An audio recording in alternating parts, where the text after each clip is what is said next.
Reading of the Garud Puran, Chapter 14, an account of the city of the King of Justice. Garuda said, "What is the extent of the world of Yama? What is it like? By whom was it made? What is the assembly like?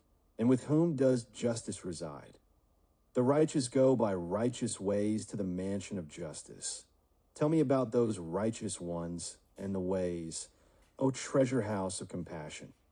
The blessed Lord said, "Listen, O Tarxia, I will tell you about that shining city of justice, which is accessible to Narada and others find is reached by the very meritorious. Between the south and southwest is the city of the son of Vivaswata, all built of diamonds, resplendent, impregnable by holy ones or demons. It is declared to be four-angled, with 4 gateways, surrounded by high ramparts and measuring 1,000 yojanas. In that city is the very lovely dwelling of Chitragupta, which extends to the number of 25 yojanas, surrounded with shining ramparts of iron, up to 10 heights, with hundreds of streets decorated with flags and banners, abounding in chariots, resounding with songs and music, decorated by skillful painters and constructed by divine architects, beautiful with gardens and parks, and sounding with the songs of various birds, habited in every part by celestial damsels and choristers. Chitragupta, seated on his most wonderful throne in that assembly, considers the lives of men individually. He is never mistaken in distinguishing between good and evil deeds, or by whom good or evil deeds have been done, and by order of Chitragupta, he experiences all of them there. To the east of the abode of Chitragupta is the great house of fever. To the south are those of rheumatism and skin diseases, and smallpox likewise. To the west are those of the snare of death, dyspepsia, and biliousness also. To the north there is consumption and jaundice likewise. To the northwest, headache. To the southeast, syncope. To the southwest is dysentery. To the northwest, cold and heat. With these and other diseases it is surrounded. Chitragupta records the good and evil of men. 20 yojanas before the abode of Chitragupta, in the middle of the city, is the very resplendent mansion of the King of Justice. It is shining with jewels and splendid like lightning, flame, and the sun.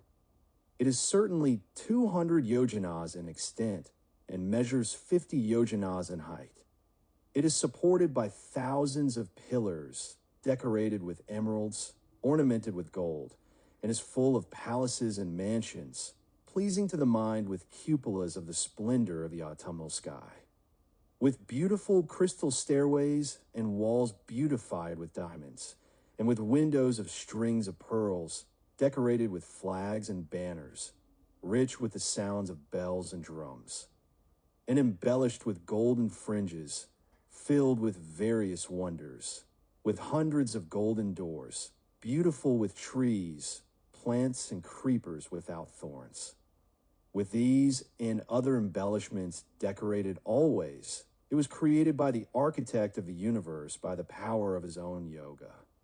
In that there is a divine assembly place which is 1,000 yojanas in extent, splendid like the sun, full of light, and in every way satisfying, with no extreme heat and no extreme cold. Most ravishing to the mind, with no sorrows and no old age there, and no trouble of hunger and thirst. All there are in a condition of happiness, whether they be human or divine. The eatables are tasteful and plentiful and enjoyable in every way. The water, both hot and cold, are sweet. The sounds and other things there are pleasant, and trees always bear the fruit desired.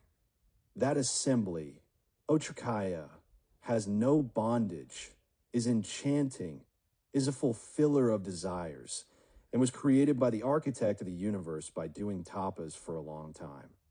Those who have done great tapas are of good vows, truth-speaking, tranquil, renouncing, accomplished, and purified by good actions go there.